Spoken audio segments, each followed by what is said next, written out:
新生姜の甘酢漬け作りましょう。いわゆるガリのことです。実は2回目の動画化なんだよね。2024年最新版は茹で汁も捨てないガリトマトが美味しいを追加。新生姜の旬は2回、6、8月、秋に出回るものは9、10月。作るの難しい？初心者さんでも大丈夫。手順は4ステップ。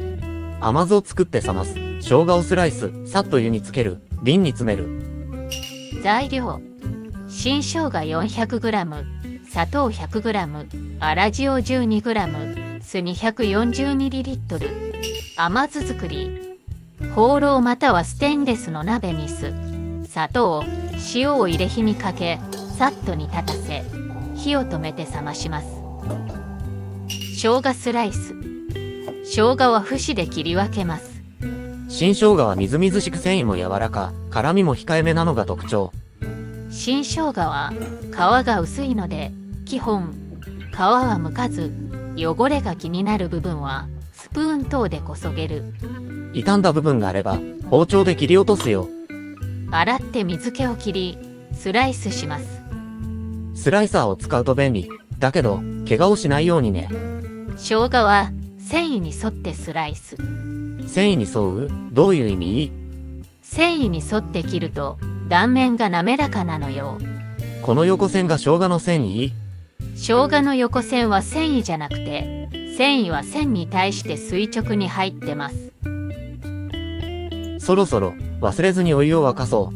あと、保存瓶は煮沸消毒かアルコール消毒、瓶は酸に強いガラス瓶がおすすめ。塩分で錆びないよう、蓋はなるべく金属じゃない方がいいよ。最後は無理せず包丁で切ってます。熱湯につける。煮立ったお湯に生姜を入れ、約30秒湯につけます。茹でるというより、さっとつけるだけ。この汁なんだけどね、捨てないで使えるのよ。捨てるとばかり思ってたよ。確かに、生姜の香りがするね。ざるにあげ水気を切ります。瓶に入れる。殺菌した瓶に生姜を詰めます。コーヒーの空き瓶3本用意したけど、2本でよかったよ。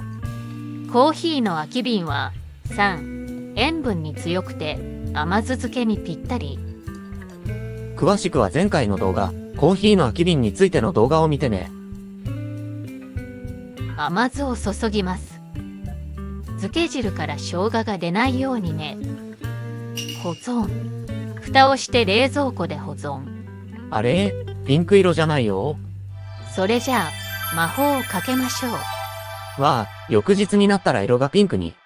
新生姜に含まれるアントシアニンという色素ガスと結びついてピンク色になります。ジンジャーシロップもレモン汁を入れるね。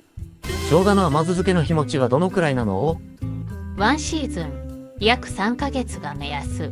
まあ、それ以上持つけどね。徐々に色が褪せます。食べるには問題なし。茹で汁活用。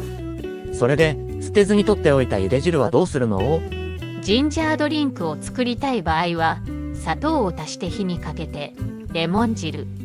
汁物の場合は、水を足して煮立たせ、鶏ガラスープの素、酒、豆腐、ニラを入れ、最後溶き卵、醤油、火を止めてごま油。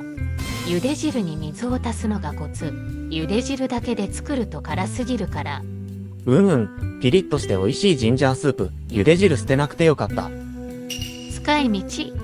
酢の物、お肉の甘酢炒め、紅生姜の代用、ご飯物、刻んで漬け汁ごと混ぜご飯に。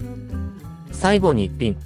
トマトにのせて、ガリトマト、めんつゆ、オリーブオイル、好みで醤油。ちょっとピリ辛で爽やか。僕はガリモット乗せるよ。失敗談。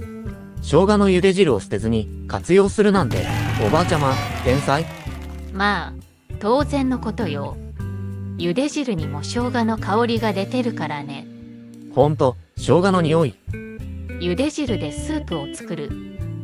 完成です。美味しそう。もちろんよ、味見してみましょう。ごほごほ。火は辛い。思ったより生姜の辛みが茹で汁に出てる。茹で汁も侮れないね。水を足して薄めなきゃ飲めないわ。結局、卵スープと味噌汁の2種類に増えたよ。わーい、お得だね。はあ、お腹いっぱい。それじゃあ、またね。それではマジカルキッチンでまたお会いしましょう。